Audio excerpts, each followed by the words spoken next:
The Zodiac killer murdered 5 people across Northern California in under a year. He mailed pieces of a dead cab driver's bloody shirt to the local newspaper. He sent ciphers that took 51 years to crack. He threatened to shoot up a school bus full of children. The San Francisco Police Department investigated over 2,500 suspects across multiple decades. The FBI kept the case open. Nobody was ever arrested. Now, drop Dexter Morgan into the Bay Area circa 1969, a forensic analyst with degrees in biology, anatomy, chemistry, and mathematics. A man who hunts killers who slip through the justice system and puts them on his table. A man whose code practically demands he takes this case. In this video, we're mapping the actual Zodiac evidence, ballistics, fingerprints, eyewitness descriptions, behavioral signatures, against Dexter's methodology, step by step. Everything here comes from confirmed case records in the Dexter series canon. By the end, you'll see why the conditions that led to the Zodiac walk free simply wouldn't exist for Dexter Morgan. The Zodiac left behind more physical evidence than almost any serial killer in American history. The case went unsolved, not because the evidence wasn't there, but because the system investigating it was broken at a structural level. Let's walk through the crime scenes in order. Lake Herman Road, December 20th, 1968. David Faraday, 17, and Betty Lou Jensen, 16, shot and killed. Shell casings at the scene identified the ammunition as a Winchester Western Super X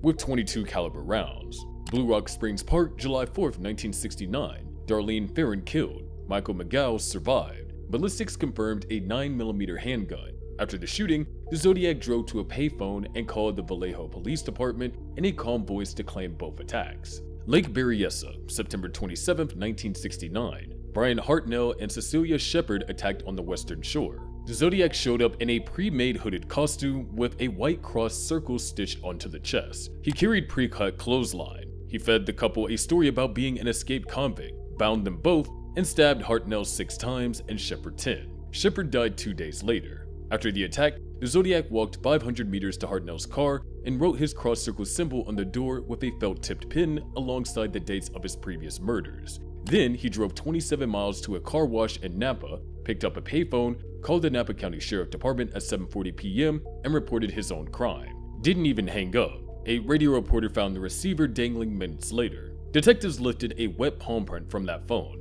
believed to belong to the killer, but it was never matched to anyone. Presidio Heights, October 11, 1969. Cab driver Paul Stein, 29, shot point blank in the head with a 9mm. 3 teenagers watched the whole thing from a house across the street. Clear view, streetlight. They watched him wipe down the cab, go through Stein's pockets, tear a piece from the back of Stein's shirt, and walk north on Cherry Street. First officer on the scene, Armand Pellicetti, found bloody fingerprints on the cab's exterior, widely believed to be the killer's, though never tied to a named suspect. The prints sat exactly where the witnesses last saw the killer touching the vehicle. A pair of men's leather gloves were in the backseat with Stein's blood on the outside. Later testing reportedly pulled a partial male DNA profile from the inside, though its reliability and connection to the killer remained debated. And here's where everything fell apart. The teenagers told the dispatcher their guy was a white male, stocky, about 5'9", crew cut, heavy glasses. The dispatcher broadcasted over the radio as a black male. Officer Donald Fook later reported passing a white man matching the corrected description, walking calmly down the sidewalk, blocks from the cab. He and his partner drove right past. By the time the correction came through, they circled back, the Zodiac was gone. 4 crime scenes, 4 jurisdictions, Benicia, Vallejo, Napa County, San Francisco, 4 separate evidence rooms, no shared fingerprint databases, no digital communication between departments. Investigators were protective of their own cases, and bureaucratic friction blocked information sharing at every turn. The Zodiac didn't outsmart forensic science. He outlasted a system that couldn't talk to itself. Fingerprints in San Francisco, boot impressions in Napa, ballistics in Vallejo. Agencies tried to coordinate, but without real-time information sharing or centralized databases, the case stayed scattered. Each department held a piece, but nobody held the whole thing. Dexter Morgan doesn't wait for 4 police departments to schedule a joint briefing. He doesn't file reports or apply for warrants. As he puts it in Popping Cherry, I prefer a stalk and ambush approach. My instincts are impeccable, but I have to be sure of my prey. Every piece of evidence the Zodiac left behind is exactly the kind of trail Dexter was trained to follow. The case stayed open because the system was in pieces. Dexter works alone. He carries the whole picture himself, and that changes everything. Before we go further, if you're already seeing why this plays out differently with Dexter involved, subscribe and hit the notification bell so you don't miss where this goes. We covered what evidence was sitting there. The next question is whether the code of Harry would even let Dexter touch this case. The answer might surprise you. The Zodiac satisfies every single requirement of Harry's code: confirmed killer, escaped the justice system, actively threatening more victims, making him maybe the most code-eligible target Dexter's ever come across in the entire run of the show. The code, established in the pilot and fleshed out through the Season 8 reveal that Harry co-developed it with Dr. Evelyn Vogel, runs on two pillars: don't get caught, never kill an innocent. Everything else branches off from there. Targets have to be killers who beat the system. Dexter has to confirm guilt with real evidence before he acts. No killing on a hunch. By July 31st, 1969, when the Zodiac's first letters landed at the San Francisco Chronicle, the Examiner, and the Vallejo Times Herald all at once, he'd already murdered Faraday, Jensen, and Farron, and put multiple bullets into McGow. Those letters include details only the killer would know: the brand of ammunition, the number of shots fired, the exact positions of the victims' bodies. This wasn't somebody sending vague threats. This was a confirmed, self-identified murderer providing forensic proof of his own guilt on the front page, daring anybody to do something about it. Dexter's process, laid out across the full series: pick a target, stalk them, learn their routine, gather independent evidence of guilt, confirm they meet the code, prepare the kill room, then move. The code says that he has to spend at least a day building evidence. That means breaking into the target's place, searching it, sometimes meeting them face to face under a fake name. He's gone after people with way less of what to work with than what the Zodiac handed over voluntarily. Season 1, Episode 1,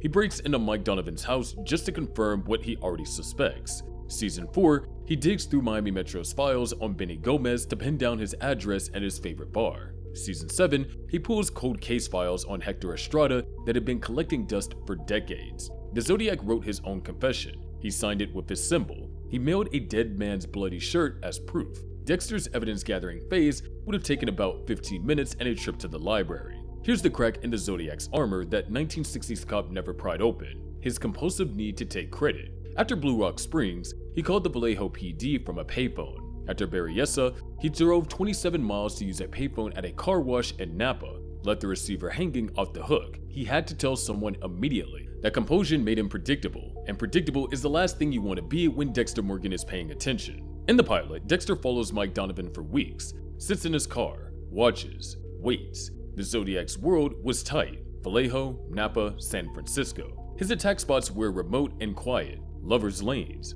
lake shores, residential streets late at night. That's Dexter's preferred hunting ground. He took down the Trinity Killer inside Arthur Mitchell's own house in the Season 4 finale. Mitchell had dodged the FBI for 30 years. One guy watching payphones near the next likely attack zone. Just one car, enough patience, and the Zodiac would have walked straight to him. The code doesn't just allow Dexter to hunt the Zodiac. Under Harry's framework, the Zodiac is practically a moral obligation. A confirmed killer publicly promising more bodies, taunting 4 police departments, and threatening schools in writing. Harry Morgan would have pointed at the newspaper and told Dexter to start packing. Now drop a comment. Do you think Dexter catches the Zodiac at a payphone after an attack, or does he map the geography and find him first? I want to hear your theory. We know the code fits. We know the evidence is there. Now here's where Dexter's forensic training turns this from a hard case into a short one. Dexter's background as a blood spatter analyst and his broader forensic training would give him something no investigator in 1969 actually had: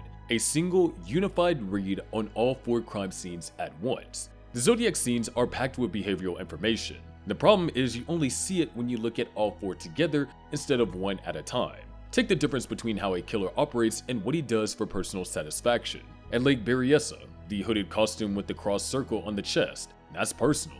The fake story about being an escaped convict, personal. Writing his previous murder dates on the car door, personal. Calling the sheriff's department from a payphone right after, which did nothing to help his escape and actually risked getting caught, deeply personal. Analysts call these kinds of extras personation, stuff the killer does purely because he needs to. Now, watch it repeat. After Blue Rock Springs, he calls Vallejo PD from a payphone. After Berryessa, same thing with Napa County. After the Stein murder, he mailed pieces of Stein's shirt to the Chronicle with a letter gloating about how the cops missed him. Every single time, a post-attack ritual designed to make sure he got credit. He needed the recognition like oxygen. Dexter gets this on a gut level because he has his own version of it. the plastic wrap, the blood slides from the right cheek, making victims look at photos of their own crimes and say what they did out loud. He lives inside a ritual compulsion. He spots it in other killers the way a musician spots a wrong note.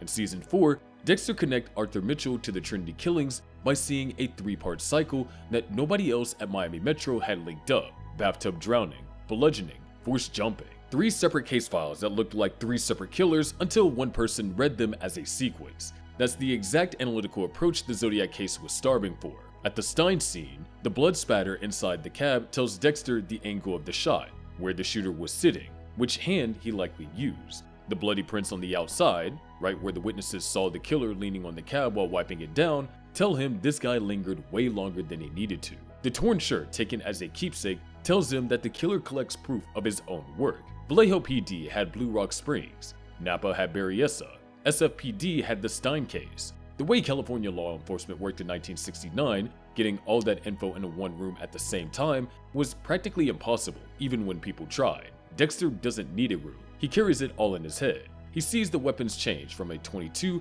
to a 9mm to a knife and reads flexibility, not different killers. He sees the phone calls after the 2 attacks and the letter after the 3rd one and reads one compulsion finding different outlets. The Zodiac's case was a jigsaw puzzle with pieces locked in 4 different buildings. Dexter is the one guy holding every piece. The pattern recognition that a 1969 task force should have done in a conference room, Dexter does in his head over a cup of coffee. Dexter's training gives him one thing this case always needed: a single set of eyes on everything at once, attached to a brain that thinks in behavioral patterns, belonging to a man who doesn't need anyone's sign-off to act. Everything so far has been about finding the Zodiac. Here's what happens when Dexter actually catches up to him, and why the Zodiac's usual tricks are completely worthless. The Zodiac's entire survival strategy, controlling the narrative through letters, burning police resources with ciphers and threats, hiding behind jurisdictional chaos, falls apart against someone who doesn't care about any of it. The Zodiac stayed free because he ran the relationship with law enforcement.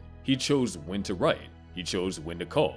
His ciphers ate up hundreds of investigative hours. His school bus threats pulled patrol cars and helicopters into escort duty for children. Every single interaction was on his terms, designed to keep cops overwhelmed and always one step behind. Dexter doesn't bite. He's not decoding ciphers. He's not sweating threats. He's not sitting in a task force meeting about the latest letter. None of the Zodiac's head games work on a guy who isn't trying to arrest him. Dexter isn't building a court case, he's building a kill room. The Zodiac picked empty locations on purpose. Lake Herman Road was a remote lover's lane. Blue Rock Springs was a dead parking lot at midnight. Lake Berryessa's western shore required a hike from the main recreation area. Quiet, isolated, no witnesses. Dexter loves that kind of setting. In the pilot, he takes Mike Donovan out to a cabin in the Everglades. His whole approach, the M99 from behind, transport to a public wrapped room, is built for places where nobody's around. Size isn't a factor either.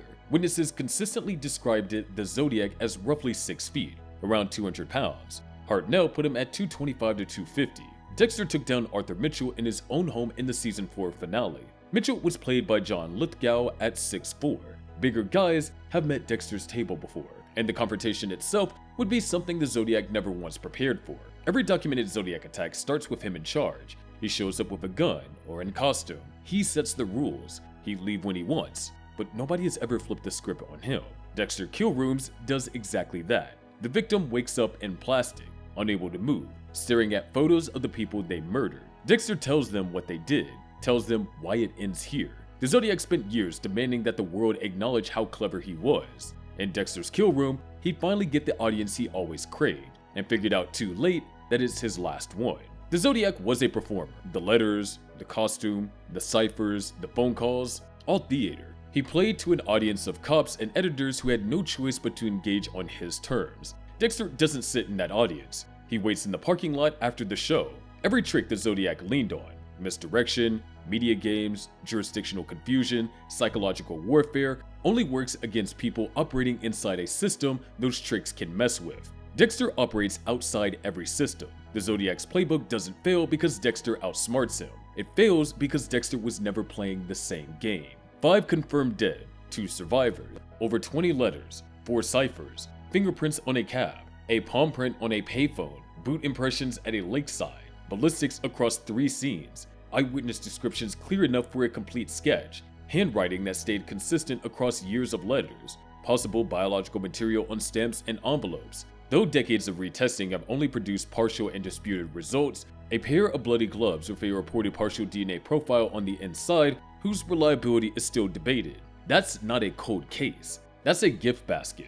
The Zodiac was never caught because the system chasing him couldn't keep up. For jurisdictions that struggled to share information, a radio dispatch error that sent cops looking for the wrong person on the night of the last confirmed murder, fingerprints and palm prints that couldn't be ran through databases that didn't exist yet, crime scenes processed separately by departments that each held a fragment and never saw the full picture. Dexter doesn't have those problems. His forensic training lets him read crime scenes that were never meant to be connected. His own ritual-driven psychology lets him spot compulsive patterns that nobody in 1969 pieced together. His code marks the Zodiac as exactly the kind of target Harry built the rules for, a confirmed, active killer who publicly humiliated the justice system and promised more bodies. And his method, patient, solo, completely outside of any institution, takes away every advantage the Zodiac spent years building.